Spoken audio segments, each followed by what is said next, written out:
Well, should I tell him, Goma? Yeah.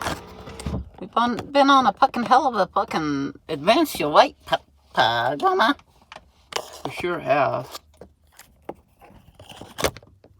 They've tried to kill us about 100,000 times since the last time we fucking filmed, right, Goma? Yes. So we thought we'd get on the screen. They wouldn't let us. They were literally going to kill us if we got on the camera, right, Bema? Yes. So we stayed off. They even destroyed my papa's fucking laptop for trying to show and post all clips, right, Bema? Yeah, I told him. They're telling me that if you, his computer died because he was working on our show, and then he got it started again. I said, you may be able to get that started again because I chanted for it. But if you use it to work on our show, they're going to kill it again. So it came on after I chanted Sancho for it, 3. And, then it came back on again, and the first thing he did was work on our show. He got a couple clips uploaded, right, Dobby? Yeah. And then they killed his computer again. And he was like, I want to use your computer. I was like, no fucking way are you going to use my stuff to promote our show. They made me paint the whole car and cover up the Land of Tranquil Light YouTube channel on both sides. Right, Dobby? Hell, my grandma was out there crying and painting over it. They were making me do all sorts of crazy shit, man. They joined up, boy. I'll tell you what, I'm so glad to be back on camera. Me too. Went shopping here at the co-op and got some healthy food. Darren's out being God knows what, doing what, where. During this time, I have gone crazy and lost my mind and had maybe hallucinations, but I think they're all real. And I had the old Devil King come down on me so hard that I couldn't function. And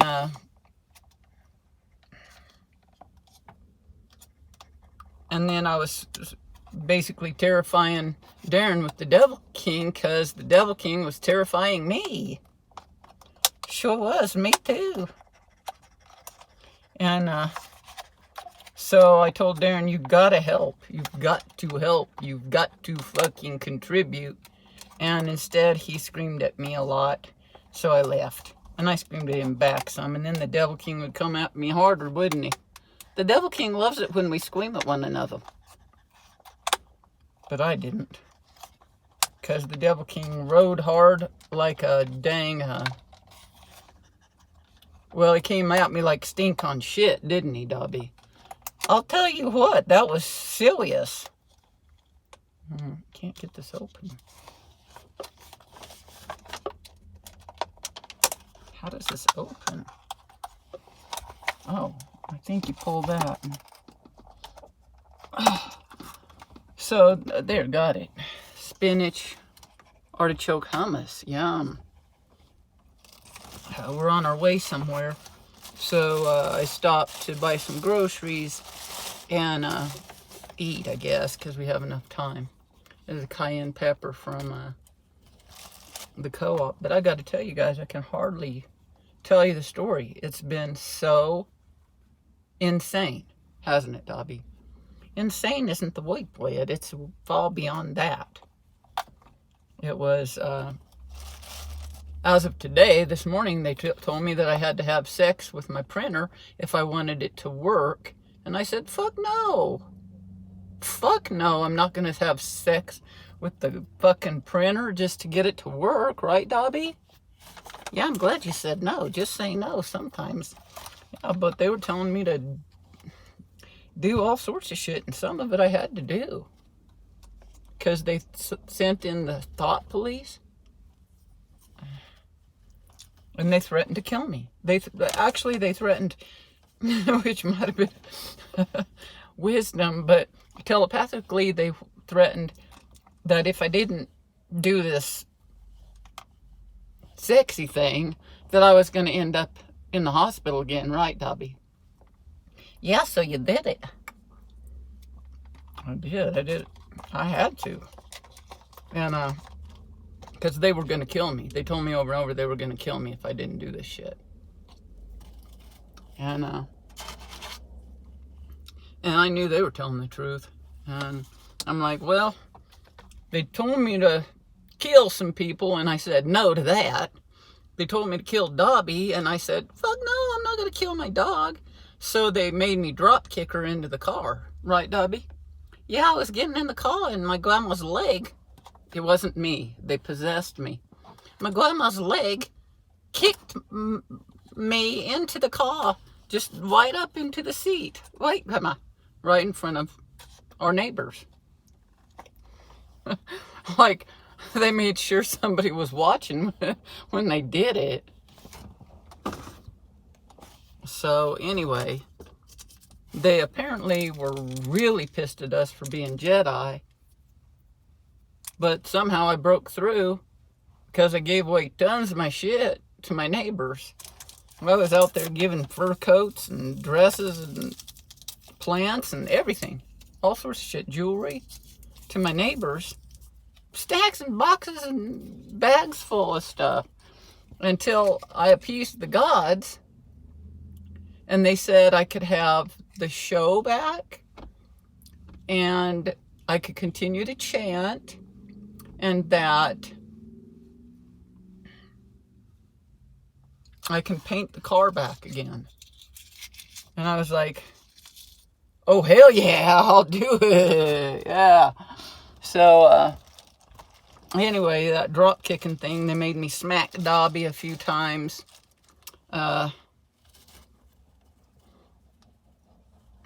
They wanted me to really hurt her, and I'm like, no, can we compromise here? So I smacked her. It wasn't bad. I didn't mind, Grandma. I knew what you was going through. Well,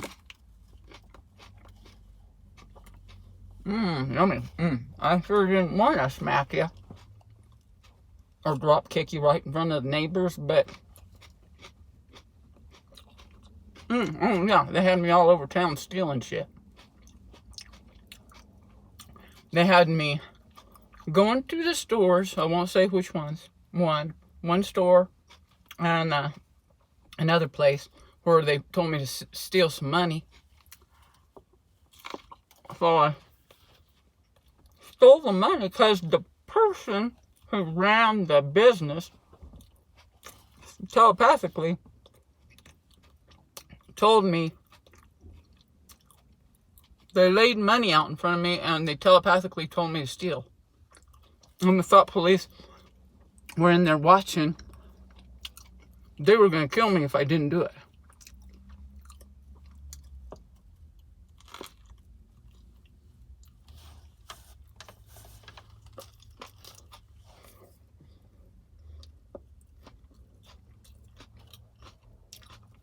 Plus, we needed the money. Like, come on, yeah. And then they told me to go to the grocery store, which one, and everything, and to steal. So I did. And when I was stealing, the people who ran the grocery store were thanking me. I went back later with a big old bag. Went into the bathroom and filled up the bag with all sorts of stuff. And had stuff on the bottom. They was thanking me when I was leaving. I bought a few things and they said thank you. When they were bagging it up, they were saying thank you. And I'm like, you're welcome. We needed the food, but I was, a little uncomfortable about being forced to steal by the very people I was stealing from. I'm like, what kind of fucking whack world is this where they make you steal and then they thank you for stealing from them? It was some good food too, wasn't it, Dobby? Hella good. Hella good. We won't say we got it from, but it was hella good. And I was like, with prices like these, no wonder you guys want people to steal from you. they make up for it with their prices.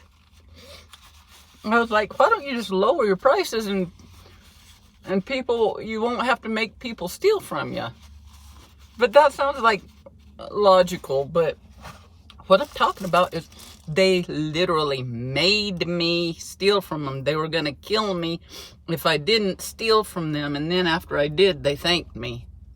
What insanity is that? I'm out sexing up the printer this morning for my poem that I needed to print out. Was a bridge too far?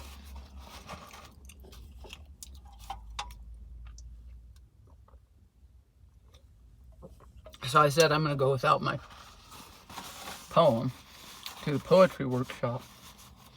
And I did, and everything worked out. I'm like, they also told me to do something to, right, or they'd take my car away. One was to paint it, that I better paint it or they'd take it away. They also said something about sexing somebody up or something. And I just said, no, I'm not going to. Is there something else I can do? And they said, yes, you can give away all your nice shit. So I did. I gave a hell of a lot of it away. I was crying, man. I'm like, oh. The neighbors were all like, thank you. And I was like, huh, you're welcome. I didn't tell them they're forcing me at gunpoint to do this shit.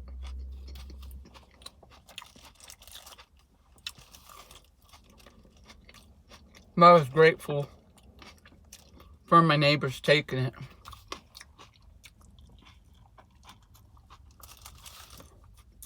They made me realize I've been kind of arrogant and self-centered and selfish, right, Dobby?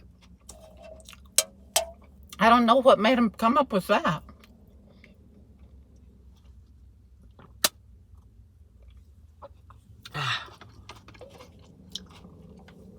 And then once I started realizing I'm arrogant and selfish, and basically I'm just an invisible person that nobody sees in life and no different from anybody else, then they said, okay, you can have your show back. You can be a star now. Our numbers are rising. As I've been going through this thing with the Devil King, our numbers have been rising. And I was like, we need money. Darren and I are screaming at each other constantly. I'm having to steal shit from stores. I'm terrified of money because they keep saying I have to sex somebody up to get some. And I'm like, no. I mean, I've got a reputation, I'll tell you that much, but there was no way in hell for me to have enough sex for us to even get by. I was like, dude, if you're making me sex up the printer, and how many people do I have to have sex with just to pay the rent? The rent didn't get paid, but I was like, this is too much. I like it and all, but shit, this is too much. They had us go out to my favorite house and talk to a guy on some serious drugs.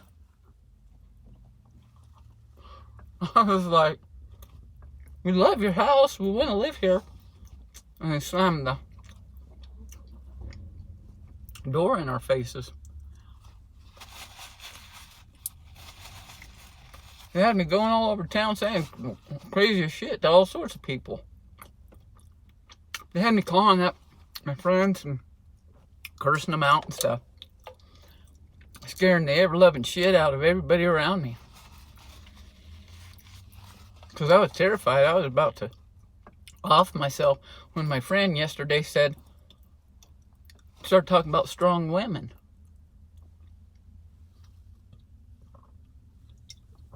like, that's true. Women are strong.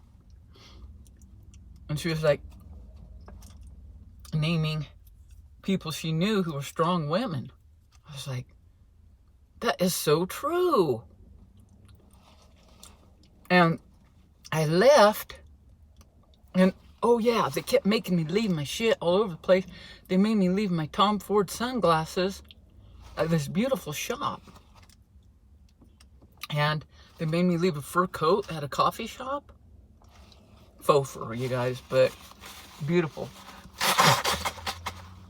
Beautiful coat. And then when I'd go back, nobody was giving them back to me. But yesterday I went back to that shop and the nice lady said, "Did you leave these Tom Ford sunglasses?" I'm like, "Yes. I left them on purpose because they made me." And she gave them back. And I was like, there's hope. There's hope. And then my friend started talking about strong women. Want to do a shout out to Marcia? I sure do. I'm tired. They persecuted us and wouldn't let us sleep a lot. White pug, mama. Okay, want to do a shout out to Marcia? Yo, Marcia, we love you, man. Thank you for encouraging my grandma and saving her life, basically. Wait, bye-bye. Yes. Thank you, Marcia. But she was talking about strong women, and I was like, oh, they made me take all this cool shit down from my car and throw it out at people. They made me take it down and throw it at people. And I'm like, why are you making me do this shit? I don't know. And they made me leave litter and stuff from my car on the side of the road at places. Then I'd go back and they'd let me clean it up. Sometimes. They were just trying to make me look crazy. And I wasn't crazy, but they are. And so anyway, Marcia was saying about strong women. I was like, thank you, because I was about to off myself. I was like, this is such agony. Having to sex up everybody all over this town just to try to get by. And they were telling me that I had to go to this place over by E.T.'s Auto and kill some dogs. I'm like, no, I'm not going to kill any dogs. But then I was like, that they're going to kill me and make me homeless. So anyway, after Marcia started talking about strong women, I'm like, it's the truth. I can do this. So I went to a gallery opening and at Echo Gallery. Let's do a shout out to Echo. You do it this time, Grandma. Yo, Echo Gallery, man, that was so cool going in there. They were playing real beautiful music and had this most beautiful art, and the positive energy was so wonderful. Then I went home and I was like, the flashlight started flashing to the music. It started flashing like that to the music. And then my friend Diana Kelly said, well, they do that when the battery's going down. I'm like, this wasn't a battery going down. Battery might be going down, but that wasn't what was happening. What was happening was they were communicating with that music, saying, it's okay, it's okay. And then I saw Luna's face beaming like stars. It was 2 stars here and a star down here. It was my purse reflected in the light. It has sequins. And then across one eye, her blind eye, was a slash of tears. And there was a tear in her other eye. She was so grateful that I had overcome the Devil King for a minute. And believe you me, was I grateful. I was so grateful. And then that light flashed for an hour while the music played. The really cool Estas Tone, I think, played music. And it was so beautiful. And we just blissed out on it all night long. And then in the morning, they told me to have sex with the deal. And I'm like, this is unbearable. This is not, you're back with a fucking vengeance. And then I went to that poetry workshop. It was beautiful. And then I went out and visited my friend at her coffee shop and hung out there all day, worked on our show because they said I could. They told me, you've got it all back. But there was still sewage coming in from the ceiling in the bathroom. I'm like, I've got it all back, but why is the fucking mold back? You know? And the sewage coming in from the ceiling. But it wasn't bad. I kept it cleaned up. And but me and Darren got in a huge fucking argument before I went to the coffee shop, after the workshop and before the coffee shop. And I just said, damn it, I gotta be happy. So I played this soft music. We've been listening to George Winston and this earth sounds thing. The Living Earth by Crystal, in a Crystal Cave, Crystal Moments or something like that. And that's all we've been able to listen to. We could hardly talk. If Darren would talk, I would want to go crazy. I would, like, when people would call or text, I would be so suffering, beyond suffering. There's no way to express the agony I was in, because they caused me this suffering that was about sexing them up. And it was like, enough's enough. You know, you can want a little sex now and then, but nobody wants to be bedridden having sex like a fucking sex robot 24 hours a day. My legs were shriveling up, you guys. And so out at the coffee shop, I just relaxed. And I told Diana, that light from the, oh, I went and stole from Diana too. She let me. I brought a thing back, a necklace back for her, and thanked her later for letting me steal from her. I screamed at her in front of her helpers, and took the money out of her tip jar, took some chips, and screamed that and some napkins, and I screamed that I really wished I had some tea, but couldn't steal that. But so today I went back. I've been going in nearly every day, and told her I'm trying not to steal from you, but I might have to because they're telling me to. So she's been encouraging me, and so today I hung out there, worked on our show, turned some stuff onto public, and my computer's fine, and because they told me I could. And they let me rap and roll with Dobby. They weren't letting us rap and roll, or they were making us rap and roll. They were making us drive like maniacs, rapping and rolling, and then they'd make us be real quiet. And then at the other coffee shop where I've been going, everybody's quiet there. I'm like, everybody dresses. They even made me change my fucking password to New World Order. Now you guys know my password, but not all of it. But New World Order. And I'm like, we're in the New World Order where nobody is special.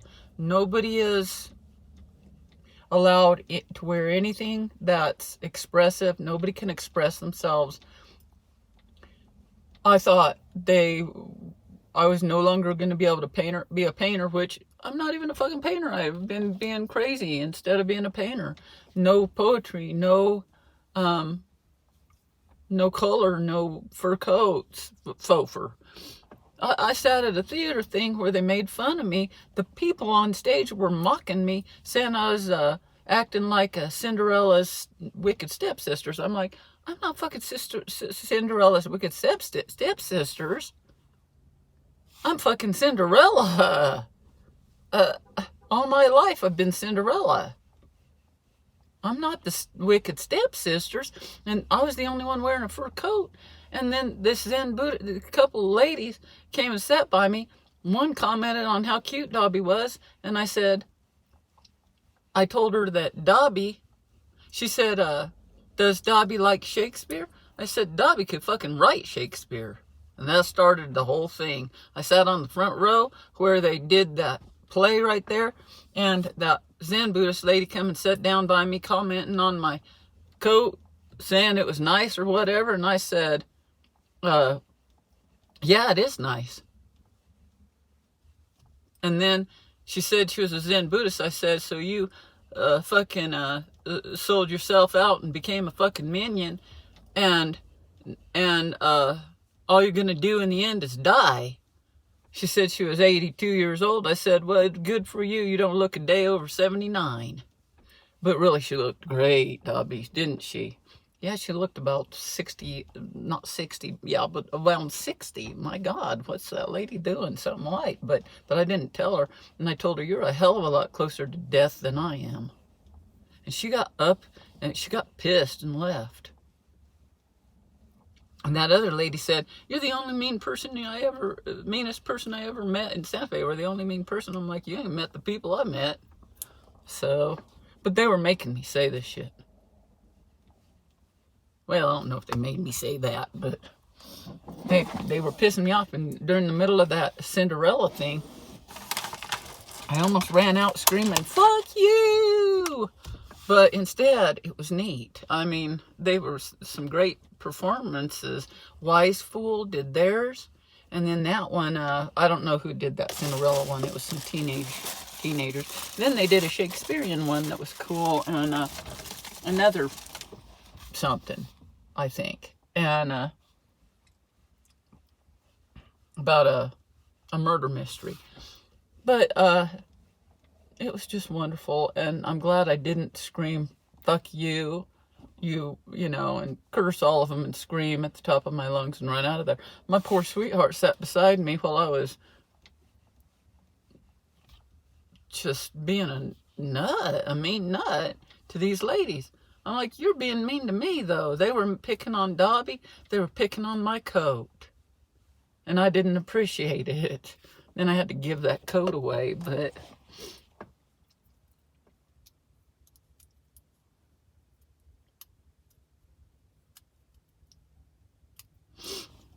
So anyway, yeah, I know. I need to quit swearing. That truck saying that. So I'll try to stop. During that time, I couldn't swear. I couldn't talk, except for, you know, the people I called up and stuff like that. And those two ladies at that theater thing. And maybe some other people along the way. I can't remember. But mainly I was happy because anytime I was free of suffering, I was so happy. I was so happy when they weren't making me sex anybody up or steal. And even when I was stealing, I was kind of happy because they were so nice to me about it, weren't they, Dobby? Dobby helped me with it. They were wonderful to us. And since I didn't have to kill anything or anything like that, thank goodness. Well, that's all for today. We've got to go, and I hope you enjoy the show. We're back, it looks like, and they're going to decide whether or not I can do anything. If they don't like what I did, it ain't going to work. So, but what's weird about them is they want me to tell on them. They want they want Jedi, but they don't. But they want to decide whether or not they allow us to be Jedi. It's something bizarre, isn't it, Dobby? Beyond reckoning. So I got my Ray-Ban still, and my Tom Fords are at home. Who knows what I'll end up with in the end or not.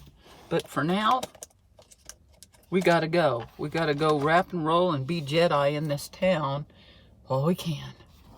Adios, everybody! Adios, mother puckers, white pepper!